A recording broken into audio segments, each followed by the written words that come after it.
Hello 102ers again. Can you believe we're just entering week 4? Almost at the halfway point. I told you this summer would move quickly, didn't I? For those of you who are actually watching the videos, I'm glad. Please drop me an email and let me know if you're getting anything out of them. If they're interesting, if they suck. I want to know so I can craft them a bit better to your needs.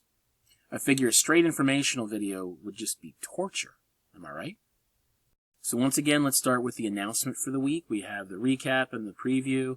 I went over what you submitted in week 3, which, at this point is still a little bit in the future for me, but while you're watching this was in the past. What is expected this week, and then the video itself. What you've seen is I started adding the chapters listing to the announcement itself, so you can go through here and actually click on the time frames of what you need. So if you only want to look at what the essay requirements, description, and sample packet overview. This is an old one. You just look at this.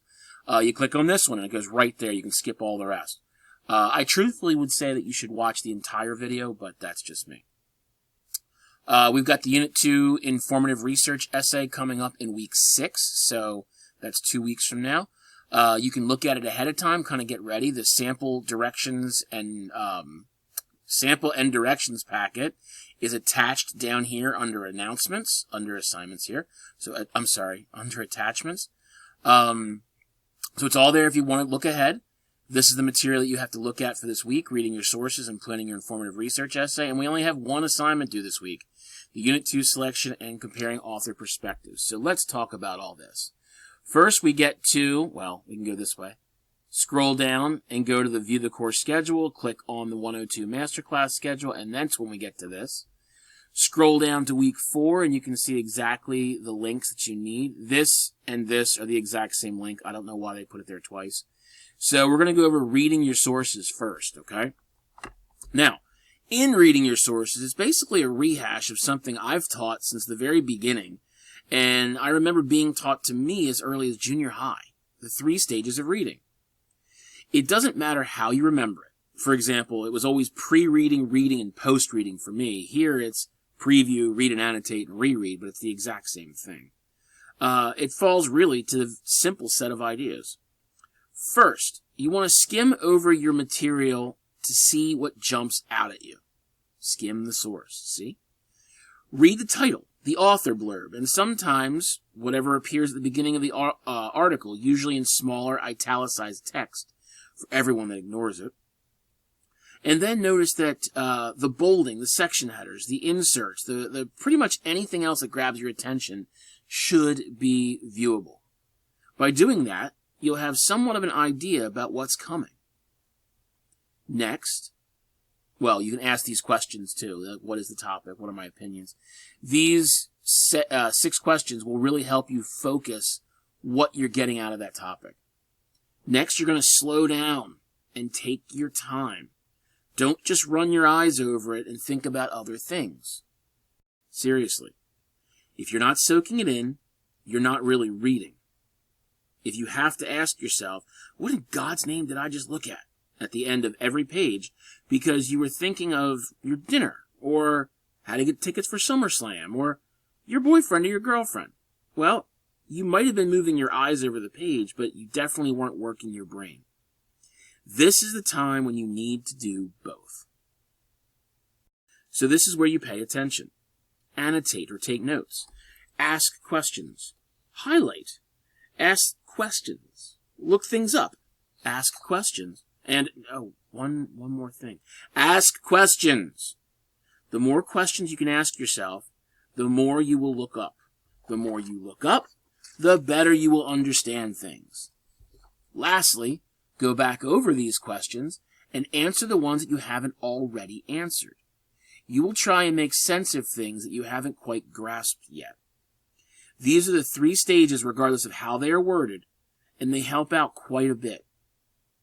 Down here you can see more directed questions and, stages, so you can go through this later. It's for the homework. But these prompts, these questions, and these questions will really help you, okay?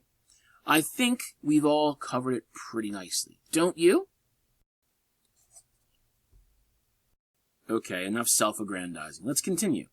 For planning your informative research essay, clicking here gets you to here. They've got some nice, lovely steps that you can click.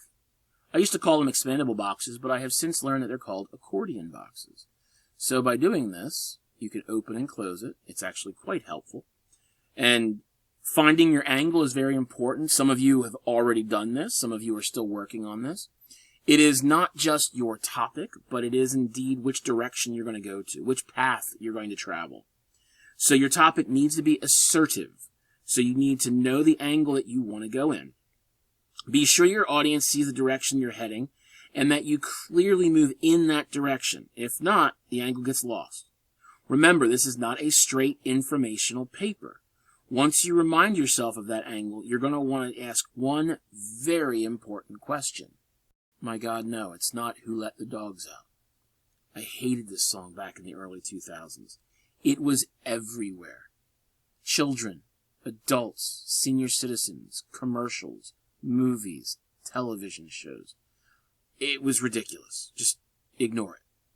No, the question I want you to ask is, if I were ignorant of this topic, what would I want to know to move forward?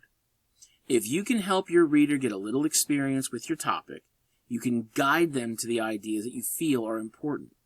You can show them the evidence that makes the most sense and is relevant to your angle. And then you can start to create your own world for them to walk in. That is writing, folks. Your world building. You want your reader to forget about their daily lives and live and breathe in what you provide for them. I know that sounds a little creepy and narcissistic, but think about the best books you've ever read. It's almost a letdown when you finish them, isn't it? So go through all of these accordion boxes, take a look at the material, and you'll be in really good shape. Okay? So, going back, this one. We have the assignment for this week, which is the Unit 2 selecting article selection and comparing author perspectives brainstorming. So clicking on there, we have our first link here, which is this. It will bring up this. Congratulations. I reformatted it. I tend to think it's actually quite nice. A lot of my students have enjoyed this one. Not enjoyed like, yay, we want to do it again. But they look at the old version, they look at this version, and they're much happier with how this one's presented. In the first step here, literally, you're going to take the two new sources that you found and put the title, the URL, the author, and the year of publication. Boom, boom, boom, boom, boom, right here. I gave you examples of both right here. All you have to do is follow the examples and put them in here. Remember that you need an article that's 5 years or less, okay? So once you get those done, I mean, God, you can probably do that in 5 minutes. Okay, once you find the sources, boom. Then compare your article using a comparative grid, okay? Now I hate the fact that the directions say comparing in the same sentence, but here, we're going to list out your source. Remember, source 1, here's source 1. Source 2, here's source 2. So you're going to take your sources and do the same thing. And then down here on the left-hand side, you're going to list out a minimum of 3 questions that can be answered in both articles. A minimum of 3 questions that can be answered in both articles. So everything in this first column here is going to be under source 1. Everything in the second column here is going to be on source 2. And if you notice, they're going to be using in-text citations as well, okay?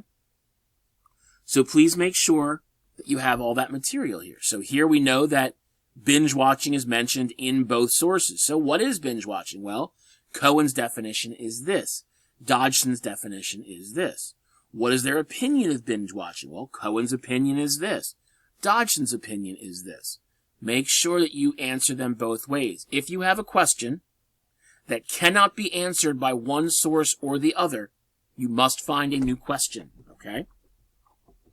So down here is where you would fill your material in. Again, take the source material, put them right up here in this box, Your questions will be listed down left, and then your answers to the questions will go under their appropriate source material.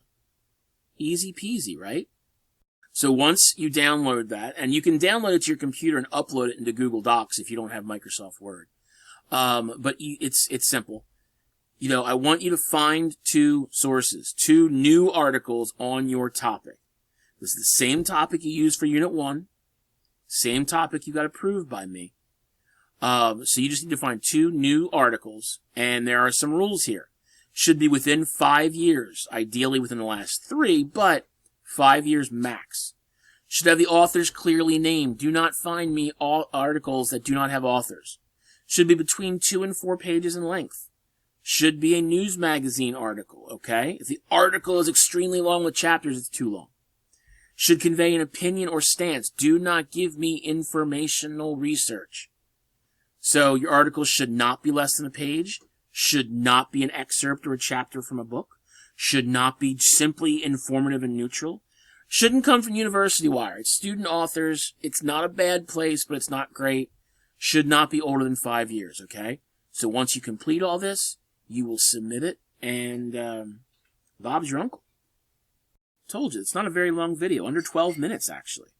It's not a very exhaustive week. You only had 2 things to look at, and 1 organizer, which honestly shouldn't take you more than an hour if you're really working hard on it. It's sort of nice being able to have an easy week after a little bit, isn't it? As always, whatever I can do to help, if you're confused, please reach out. I don't care if you want to set up a time to come to campus. I don't care if you want to Zoom with me or call me on my Google Voice line or text me or email me, but just please do it before the weekend. Because once I start seeing texts come in on Saturday night before the materials due, it's rough, okay? Anyway, enjoy your summer, enjoy your week, enjoy this squirrel who is, doing this. Have a great week. See ya.